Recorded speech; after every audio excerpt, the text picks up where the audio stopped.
Monsieur le Président, chers collègues. C'est la 5e fois depuis septembre 2015 que j'interviens sur le sujet de la mauvaise gestion des associations Les Nouvelles Subsistances et la Villa Gilet, dont les sorts sont liés, ne serait-ce que parce qu'elles ont le même directeur.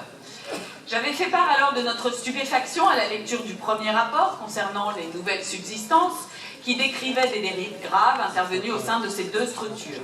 J'avais moi-même demandé ici même, en novembre 2015, qu'une enquête de la Chambre régionale des comptes soit également menée sur la Villa Gilet. Dans une autre intervention en janvier 2016 à la ville de Lyon, je vous informais de notre décision de refuser de voter toute subvention pour ces deux structures tant que des actions énergiques ne seraient pas prises pour mettre fin à ces dérives. Après le conseil municipal de Lyon et le conseil régional la semaine dernière, c'est donc au tour de notre assemblée d'examiner ce dossier, car enfin le rapport définitif concernant la Villa Gilet est paru, et avec lui, surtout ce qui m'intéresse cette fois-ci, ce sont vos réponses apportées à la Chambre. Ce second rapport a été abondamment commenté, disséqué par les médias avant même sa parution, ce qui est d'ailleurs assez curieux. Il met le doigt sur des erreurs de gestion importantes, les mêmes que celles constatées pour les subsistances, essentiellement un manque de contrôle interne et externe de l'activité de la Villa Gilet. Je n'y reviendrai pas dans les détails car j'en ai déjà abondamment parlé. D'autant que la justice est saisie et qu'une enquête préliminaire est en cours. Je souhaite plutôt m'arrêter sur vos affirmations, dont certaines me semblent un peu curieuses, et sur la façon dont vous avez réagi à ce rapport. À vous écouter, ce n'est jamais vous le responsable, toujours les autres. La région, avec votre camarade Kéran, puis Nicolas Sarkozy, puis le législateur dont vous êtes avec la loi NOTRe. Votre première affirmation, par exemple, j'ai bien entendu la semaine dernière au conseil municipal et lu dans vos réponses, votre argumentation qui consiste à dire que l'unique responsable de ces dérives, c'est la région, principal financeur de l'association.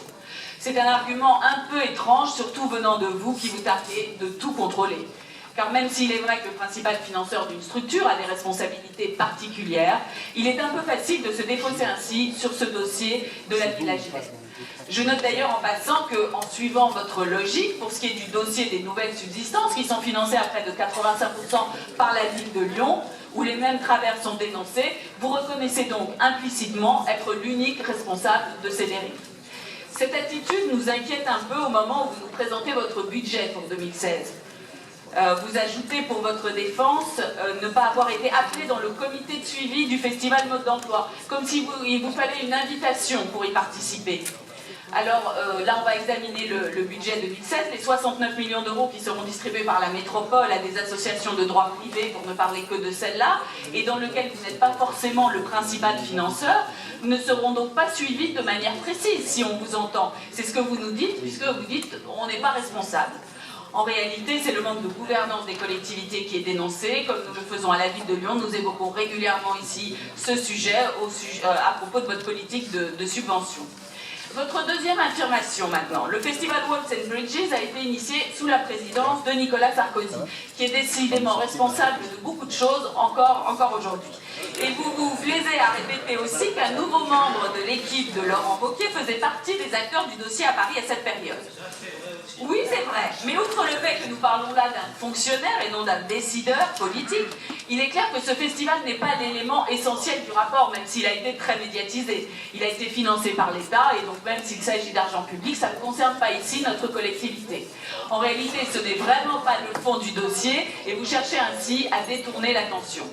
Les reproches principaux sont faits sur le manque de contrôle et d'accompagnement des collectivités vis-à-vis des associations subventionnées, parce qu'en fait, pendant des années, les recettes des collectivités comme la métropole augmentaient chaque année régulièrement, quoi qu'il arrive, alors le contrôle des dépenses, ce n'était pas une priorité. On ne pouvait pas non plus attendre des associations qu'elles fassent des efforts de gestion si personne ne leur demandait. Ce temps est aujourd'hui révolu et chaque euro d'argent public dépensé doit être contrôlé. Nous attendons donc de voir la réalité des mesures que vous annoncez. Pour les subsistances, en tout cas, nous n'avons pas vu grand-chose. Une très légère baisse de la subvention, l'annonce d'un comité de suivi, mais qui peine à se mettre en place, ça ne nous suffit pas. Pour la Villa Gilet, il est indispensable de proposer un nouvel équilibre financier, avec la nécessité de trouver des financeurs externes, du mécénat par exemple, et sans doute de réduire l'envergure de certains projets. La région vous montre le chemin, comme elle l'a fait pour le musée des tissus. Les collectivités doivent absolument travailler ensemble sur ce sujet. Votre troisième affirmation, enfin, dans vos réponses à la Chambre, vous justifiez également le double financement Ville de Lyon et Métropole au Festival Mode d'Emploi par le fait que la compétence culturelle est une compétence partagée maintenue par la loi NOTRe.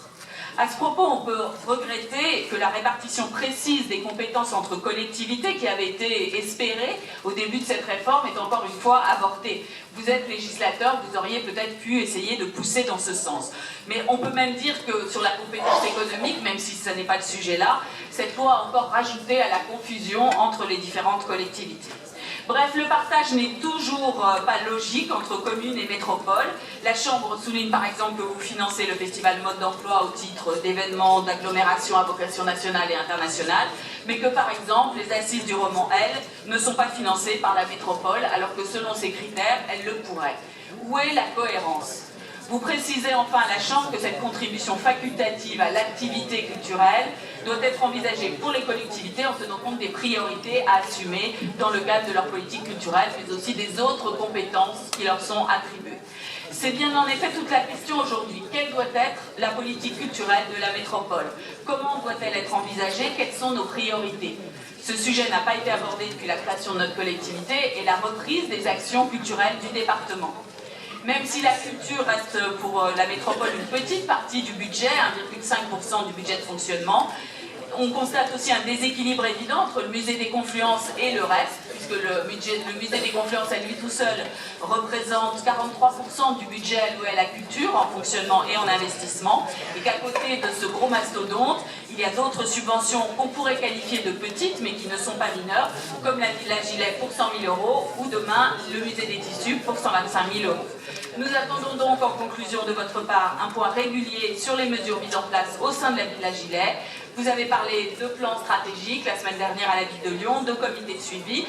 Je suis heureuse de voir que vous vous sentez concerné finalement par le sujet. Nous attendons seulement de le voir pour le croire. Nous souhaitons également une présentation, un débat autour de votre politique culturelle. Quel choix culturel, pour quel public, à quel prix? C'est aussi à cela que doit servir ce rapport et pas seulement à vous défausser sur les autres. Je vous remercie.